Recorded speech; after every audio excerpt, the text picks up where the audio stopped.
it is not a negative article. It was something that Mark Cuban said, which set off a little bit of a discussion on Twitter. I mean, look, the situation is the way health system is in America is untenable. It's broken, and it's broken is because everyone that's supposed to be taking care of you is fighting each other, right? She was fired because she didn't agree with what RFK wanted. I'll comment on the last thing that you just said. Yeah, he ain't leaving. Did the hearts of MB and AI companies go boom, boom, boom, boom when Epic made this announcement? I mean, come on, guys. Like, this is not shocking. Oh my God, Epic is gonna do AI. The secret is out.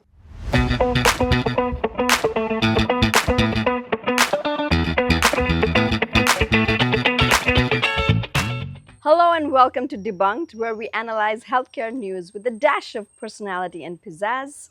So I want to say hello and welcome back to my co-host Samir, who dumped me last month to have a family vacation in Europe.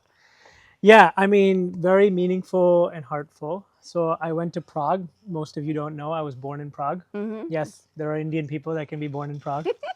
But you know why it was meaningful is I didn't realize it till I was gonna go that I actually have never been to the city where I was born, where I like learned how to walk and be and whatever. Never been back, that Never is. been back. Yeah. Right. Okay. So it's like, how many people kind of have that experience, so that you're born somewhere and then you have never visited again?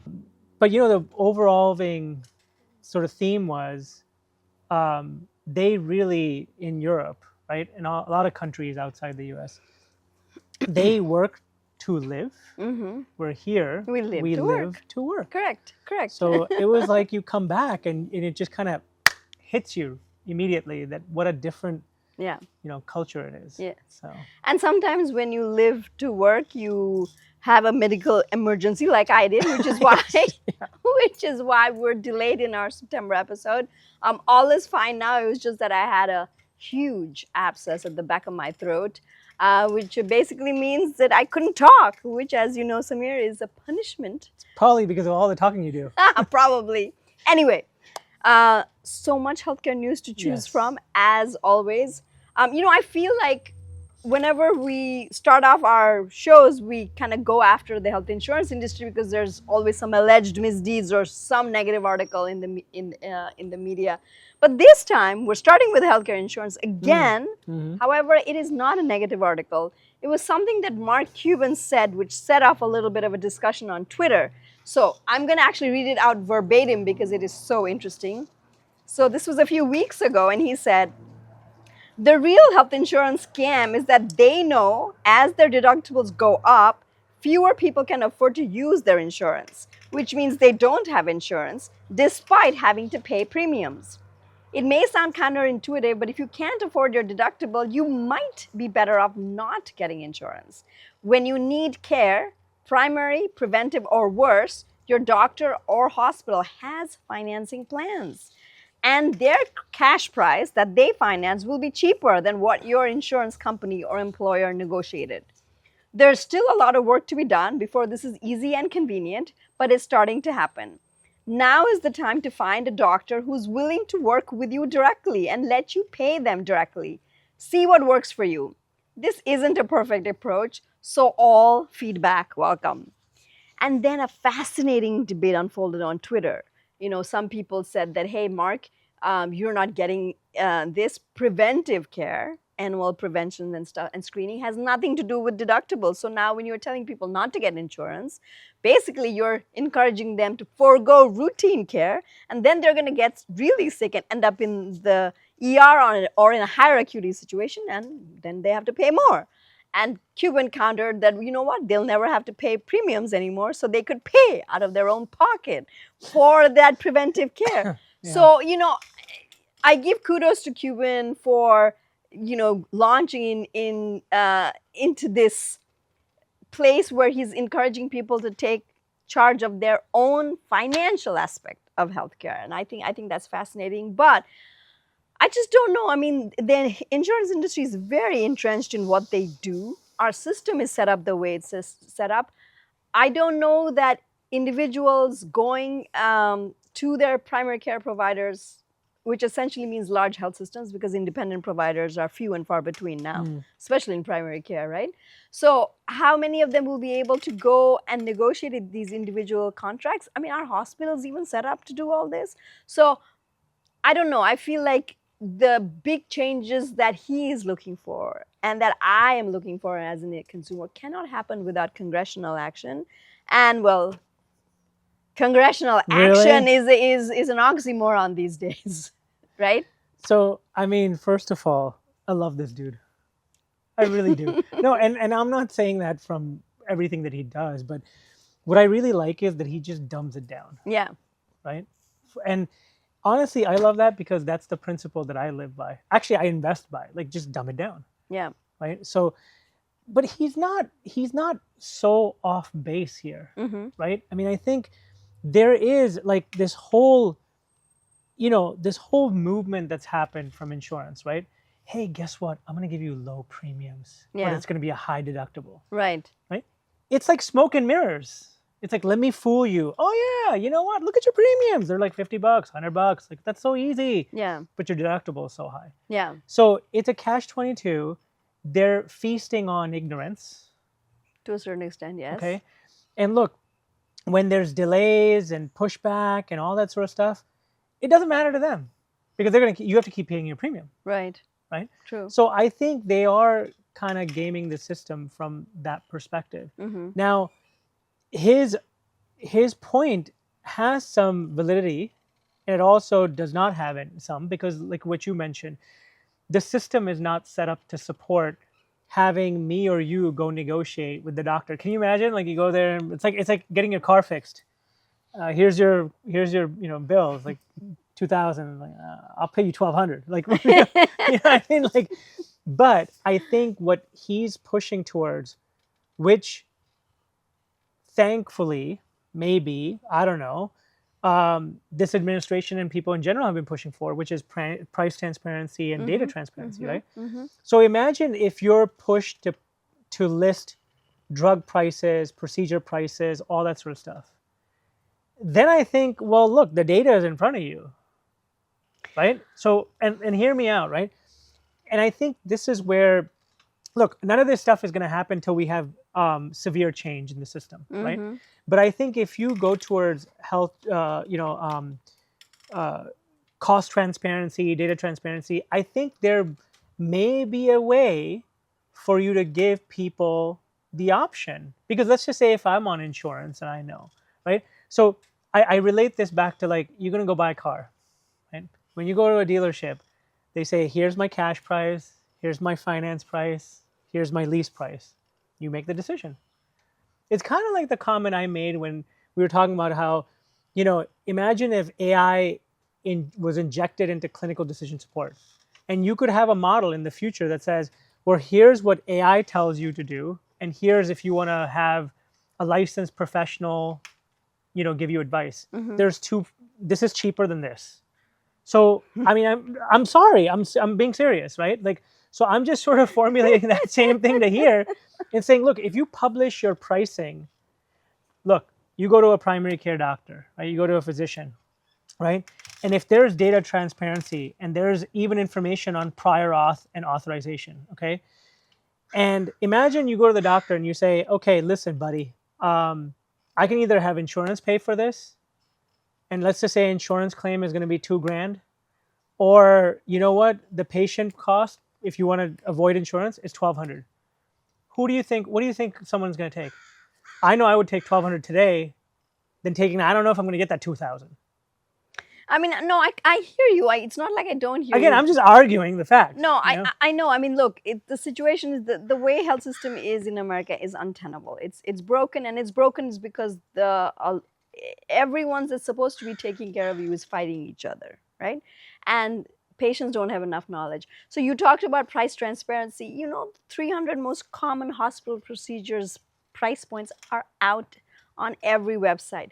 Do we see any ads on television telling people to go check hospital prices? Yet we see a ton of ads from the pharma industry on drugs, right? Yeah. So you want people to be empowered, but if there aren't mechanisms for people to be empowered, in other words, meaning ads on your devices, just like you had Viagra ads or something like that, people are not going to know. So no amount of price transparency is going to actually lead to people knowing unless there's a formal public health push. And we don't have I don't that. disagree with you. I think it's that, and I think it's also a lot of consumer information and education. Yes. Right? That's yes, also with yes, it, right? Like, yes. so there's all sorts of new-ish companies even we're looking at in sort of that cross-section of health and fintech, right? That are sort of trying to come out and create different models. I mean, look, even if you go back to One Medical, right? One Medical is the first one that came out and said, hey, here's our annual membership. Yes. Right? And then how many companies turned around and did annual memberships for healthcare and stuff? Right. So I think this subject is not going to go away. No, it's I not. honestly don't I think agree. so. I mean, and I, you know, kudos to him for raising it, because I think it's become kosher now to sort of look at the insurance industry very, very critically. I'm seeing it more and more. I don't know how they're going to react in terms of public relations campaigns or trying to appear better. It'll be interesting to see, but this level of animosity toward the insurance industry, I have not seen in my coverage of the industry. Yeah, he like hates them too. He does. And then the other point that he made also, which I love, is the blood-sucking PBMs. Right? Yes. So I love that one because I'm like, yeah, just the mafia, the PBM mafia. Right? He's anti that too. So am I. Preaching to the choir. I think a lot of people could agree with that. True. Why do I need you? Why do I need you, middleman? Right. Right. I mean, there are companies out there that are not the legacy PBMs that are trying to do something new, but honestly, again, they are, you know, you talked about One Medical. In terms of penetration, they're just scratching the surface, right? Same thing with these newer PBMs. They're scratching the surface. Yes, there is a groundswell of opinion against traditional PBMs, but to make a material change, you need government action. I guess we are in dysfunction right now. Depends on which way the wind is blowing. No, I mean, I think PBMs are under scrutiny from both sides, but any type of action is from Congress of any kind, you know, is hard. It's hard to see. Well, I mean, the types of, I should say, the big beautiful bill was congressional action, but there's a lot from a healthcare perspective. I think it may have done a little bit of damage. We'll see what happens when it actually goes into full effect, and we see Medicaid cuts and people hurting is what we're expecting. Anyway, done with that. All right. Now we move on to. I mean, we just talked about the Trump administration to a certain extent, but again, we're going to talk a little bit more in detail about what did the Trump administration do now? That is our catchy segment where I read a little bit of news for Samir. So that's going to go on for another 3 years. Samir reads out, I mean, Samir reacts with a one-word response and then sort of expands upon it. So what happened since RFK became HHS secretary, right?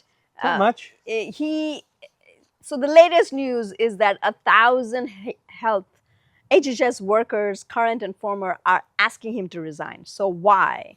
So before he became RFK Jr., I'm sorry, not before he became, before RFK Jr. became HHS secretary, he had to appear for a confirmation hearing in the Senate, where he swore he was not going to mess around with the nation's vaccine policy. And that is how he won the support of a couple of people on the Republican side that were hesitant, including, you know, Bill Cassidy, who was, I believe, I'm not sure if he still is a physician, a Republican senator. Anyway, so he said that, got the confirmation, and then he launched on his agenda, okay? So first, I read it out, I'll read it out because there are 5 or 6 things that he did. So first, he removed the emergency use authorizations for COVID vaccines for children and pregnant women. And then he said that the US health officials will no longer recommend coronavirus vaccines for healthy children and healthy pregnant women. Then he fired all 17 members of the national group that recommends how vaccines should be made available nationally. And he replaced some of them with known vaccine skeptics.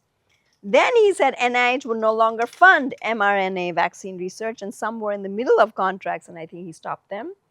Then he didn't provide a strong enough response at the shooting at the CDC headquarters where, you know, remember that guy who said who had been hurt by vaccines shot through the windows of the CDC, and the employees felt very afraid because and upset that he did not headlong respond to this shooting.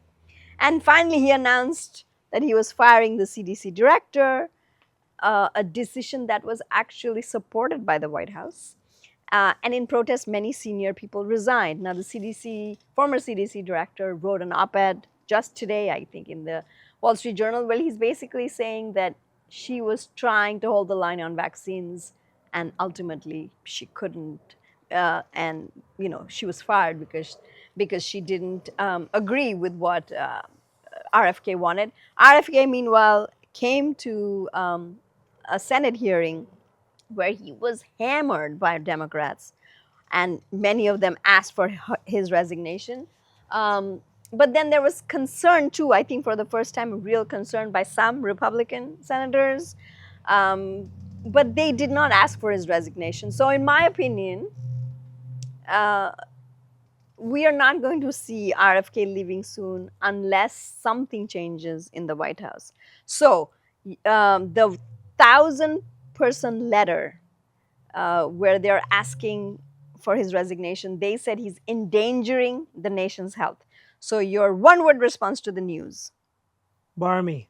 Expand upon it.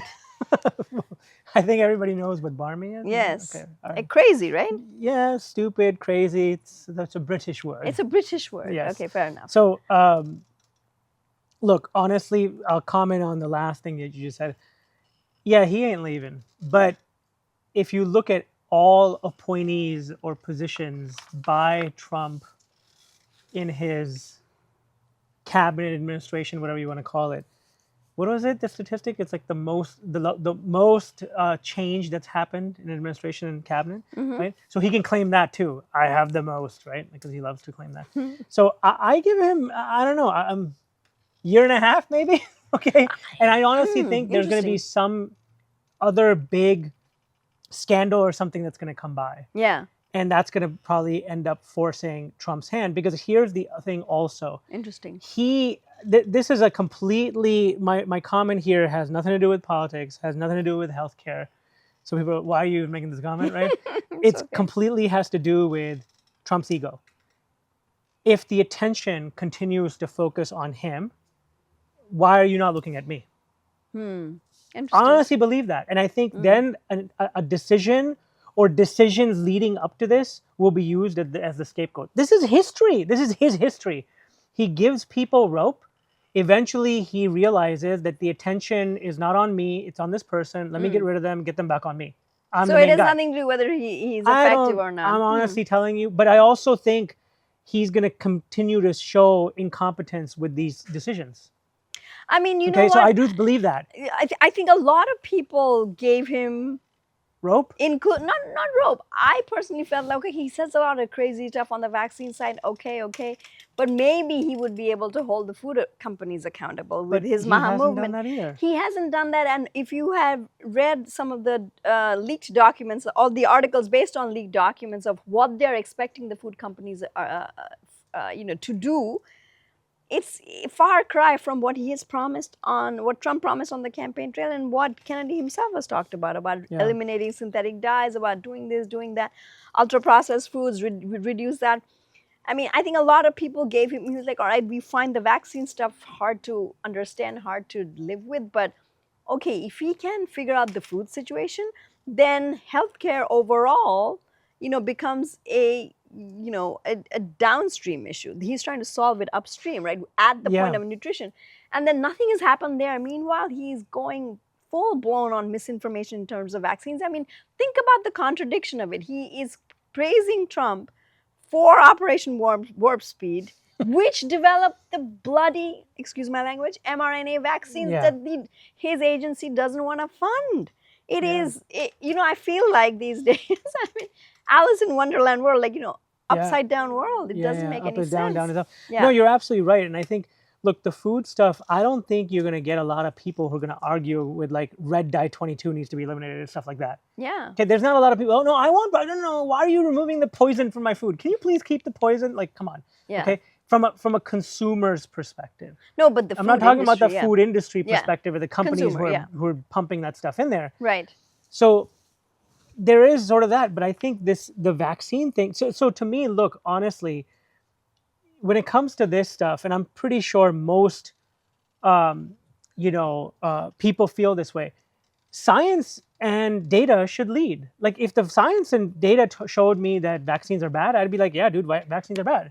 But I mean, that's the thing. There is science and data showing vaccines are good. If someone refuses to believe it, if someone looks at night and says repeatedly, no, night is day, and no one in That's power what I'm saying. challenges him, night But is day. but that's what I'm saying. So I think that, so to my point is that he's eventually gonna overstep what he needs to do, and I think it's gonna blow up in the public eye, and that's the only way I see him getting removed. Because Interesting. here's the interesting thing. There's other things that are coming out of this administration that I think are positive, right? Like they're really focusing on lifestyle, senior aging care, Right. Alzheimer's. Guys, you're actually doing some good work. Absolutely. Right? You're pushing the industry. Like some of these, I know some of these proclamations they make, like, oh, the AI thing roadmap has to be done by 2 days. Like I get that it's like aggressive, but at least there's some sort of forcing function. But this is like this is the hill you want to die on, bro? Yeah. Like I don't know if this is the hill that you want to die on. Like even this person that they hired, Susan, who like got let go. Yeah. Like, so you brought in your own person. And then she sat there and she was like, yeah, listen, I can't just tout the political line here. I'm a scientist and a doctor by training. Yeah. If the data shows me that it's the other side, I'm gonna watch out for the data. Yeah, yeah. And talking about bringing your own person in, so something interesting happened at the FDA, right? So a hematologist oncologist from UCSF, his name is Dr. Vinay Prasad, he was named to sort of lead the Center for Biologics Evaluation and Research. So CBER in division of FDA, it also looks at sort of vaccine products, it regulates vaccine products. Therapies, cancer therapies, other things. All of that, yes. Now, Prasad had been a critic of FDA in the past. He has said that, FDA approves drugs without properly looking at clinical results or doing it on basis of like, marginal or unproven therapies in his opinion. So he has been critical of FDA. But for some reason, the right-wing activist Laura Loomer thinks that he is anti-Trump. So she went after him a lot, said that he's a progressive saboteur. Also, she disapproved of his stance on a Duchenne muscular dystrophy drug. And basically, at the end of July, he was sort of coaxed out. Right. So he basically said, you know what, I've had it, I'm off. And the White House didn't say no, or the White House happily accepted his resignation. But funnily enough, 9 days later, he was reinstated. Apparently, the White House had reviewed all the charges from the right-wing MAGA world, I guess, and realized, nah, this guy's good, we need to bring him back. So here's the headline from Stat. Vinay Prasad returns to the FDA weeks after his ouster. Actually, it's not even weeks, it's like 9 days apparently. Yeah. So your one-word reaction? It's kind of like not one word, but it's Command Z. Oh my God. AKA undo, or in Windows, what is it? Control Z. Control Z. Undo, right? undo button. But, here's the thing again. What I'm trying to understand by this person who was challenging him is, so the White House is the one who brought him in. Yeah. And then you're saying he's an anti-Trumper because he's sitting here pushing for higher standards for FDA clearance. And I think he's generally so, pro-vaccine. That's what I Right, but my point is, but you hired him. So basically what you're telling me is to be pro-Trump is to be let things quickly get cleared and don't give a shit about data. Really? But then no. But your people hired him. Oh, now you just brought him back. Yeah. Explain. A day in the White House is like watching General Hospital. You don't know what's gonna happen, who's gonna get backstabbed. It literally is. It's like a soap opera. Yeah. To a certain extent, I guess I don't disagree with you. Anyway, enough of Trump administration. Something really interesting happened with Epic. Epic Games? The Epic success of EHRs is what I'm referring Oh, to. sure. So Is that what Epic we has call its annual Epic had its annual meeting with customers a few weeks ago, and The voila, UGM. they announced that they were, embarking on headlong into the world Let of me guess. AI. Oh, I was gonna guess. You knew it. Yeah. So, so anyway, it's doing a lot. It's like more than 150 AI projects. It's Mhm. doing something. There's going to be ambient note taking with Beautiful. Microsoft as a partner. Copilot. Yeah. They're going to do revenue cycle management. They're going to do a bunch of different things. There's also like the ambient note taking, I think it's called Art for Clinicians, and there's Penny, which is the AI project tied to revenue cycle management. And finally, they're also doing something called Emmy, like patients can use AI to schedule visits and things like that. So let me just, for this discussion, let's So just creative, focus. huh? Let's just focus on the ambient note taking part. When I saw that, I was like, for pure play ambient AI companies, this is terrible news, right? Because when I go out and report, when I go to conferences and I talk to people, what I hear a lot, even from medium-sized companies Yeah. and medium-sized health systems that have Epic as customers, is that they've Practices outsourced. even. Yeah. Yeah, they've outsourced all their third-party apps that they use to Epic. So whatever is on the Epic ecosystem, they will use. Yeah. And so if you're a pure play note taking thing and you're not on the Epic, God help you. You're not going to, I don't know how you get traction. And then even for companies like a Bridge, which are much larger AI companies, I feel like, they realized that ambient note taking was just getting their feet wet. There's no ROI in ambient note taking. So then they are branching out. Like you'll see some companies doing RCM, a Bridge is going to do prior authorization and things like that. So I don't know. What was your take? Did the hearts of ambient AI companies go boom, boom, boom, boom when Epic made this announcement? How afraid should they be? Should they not be worried at all? What's your take? I mean, look, if I am them, of course I should be concerned. Yeah. But I mean, come on, guys. Like, this is not shocking. Oh my God, Epic is gonna do AI. The secret is out. It's like the new iPhone reveal just happened and some feature came out that you didn't know about. Come on, guys. Everyone Seriously? knew. Okay. Like you're a Bridge, Ambient, Suki, whoever the heck you are. Yeah. Okay? You didn't know this was gonna happen at some point, right? Or your investors didn't know this was gonna happen at some point. Yeah. So does it impact your market? Yes, it does. I mean, because I personally even have LPs or health systems I work with, and I've been in meetings where we brought in a company and we're all discussing it. And, somebody stands up and says, hey guys, this was on an this was on an Epic 2-year roadmap. So let me understand. This solution does not exist today, but Epic has it in their 2-year roadmap. Yeah. What would you do with this? I ain't touching it with a 10-foot pole. Why? Well, let's put it this way. I have a $500 million contract with Epic. Do you think I'm going to go mess with Epic and sit there and say, hey, I got this startup. Can you go get them? Can you give them permission? To onboard. They gatekeep. I mean, we've talked about this with Particle Health. That's how going on. Yeah. They will gatekeep clinical data. Yeah. So you might want it, but then they're going to make your life a living hell, drag your implementation out. Startups can't afford that. Right. And then eventually it just fails, fizzles away, dies. And then, of course, the other side is they'll just tell their health system, listen, you want it? Okay, fine. Just have it. You owe me, you pay me 500 million. Okay, you can pay me 505 million now. Okay, like just round it up. Okay. To what? To use something else?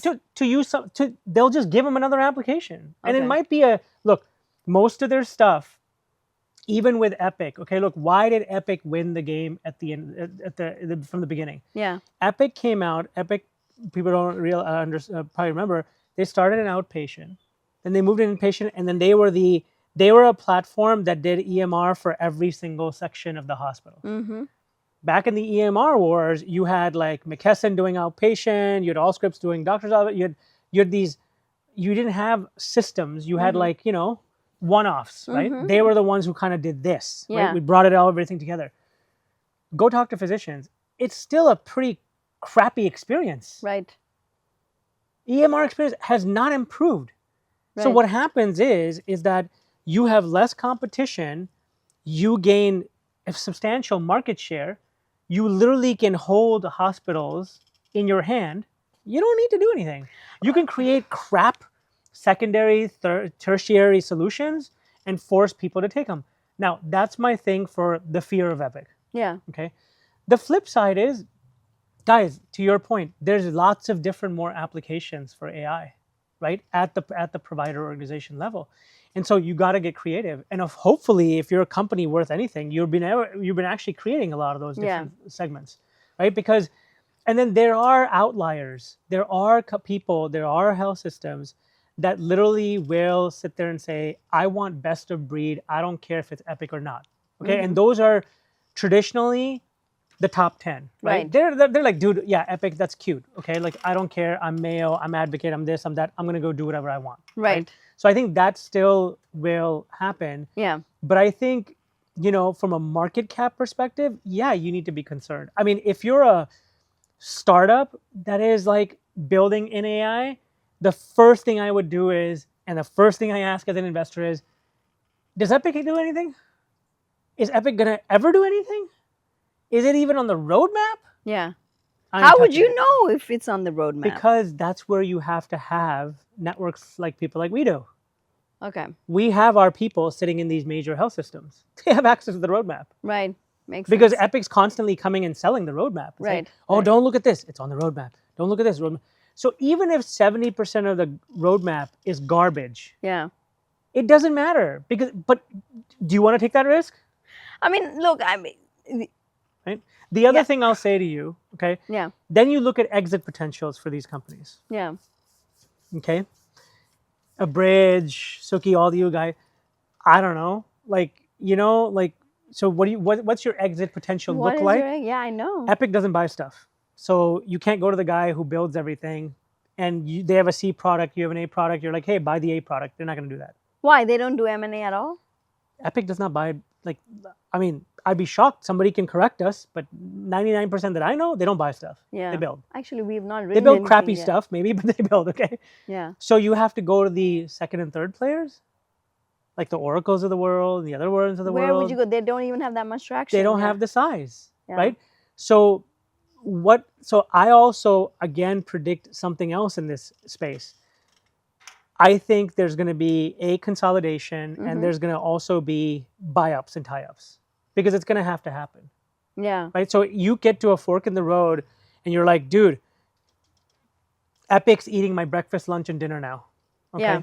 I either need to develop something else or somebody walks in and does a M&A SPAC, right? Or whatever.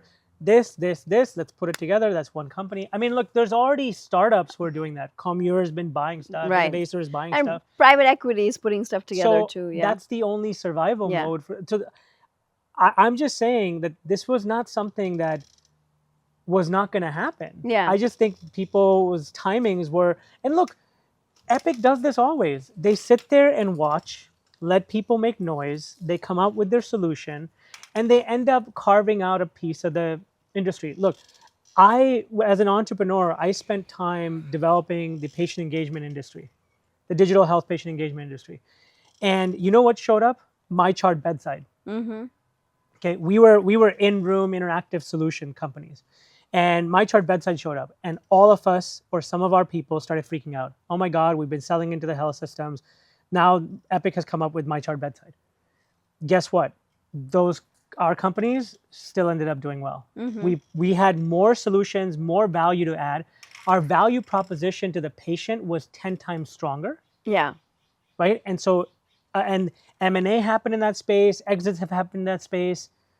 It's kind of funny they mentioned Emmy, right? Because Emmy was a patient engagement company Yeah. that got acquired too. Oh, like interesting. many years ago, and they named their thing Emmy. They did. So I think there's a path, but you're gonna have to be creative. It is something you need to pay attention to. It is not something that is like, oh yeah, so what, Epic's here. I mean, I'm not disagreeing with much of what you're saying in terms of how they operate, but I will say that the negative commentary around Epic has diminished over the years. It used to be that every time that I would go and talk to providers, they would just It was almost the 4-letter word in healthcare. Epic was the 4-letter word. I think in they've healthcare. resigned. The providers have resigned? I think they've just like accepted their fate. No, I'm being honest with you, because if you go on LinkedIn around UGM, Yeah. okay, weeks before, during, and after, are you kidding me? They are being lit up. They're being lit up. So I think, look, I think the whole category is being lit up. Yeah. Right. Okay. But then I think Epic was put into the focus as well. So, I mean, look, they're not going anywhere. No, of right? course Not in our lifetime. Not in our lifetime, right? for sure. But I think somebody will take them down at some point. Yeah. Again, not in our lifetime. It's gonna happen. Yeah. It's gonna happen because the user experience is not pleasant. Yeah. Yeah. Okay, well, on that note, the only thing I'll close with is another sort of distressing news, this time out of Texas, Yes. where now anybody, meaning you, me, our photographer, Pansilo, anyone living in Texas can go and sue anyone if they are providing, if they're writing a prescription, if they're manufacturing abortion pills to and from Texas. So here we go. Citizens being pit against citizens. Yeah. I don't know what world we're living in, but on that dystopian, sad, negative note, we close out Debunked for this episode. Again, we're a little bit late this month, because of a medical emergency, but we'll see you guys again in about 2 weeks or so. Hey, it's the Republic of Texas, right? Oh my God. All right, thanks. As always, please write to us at debunked@MedCity News.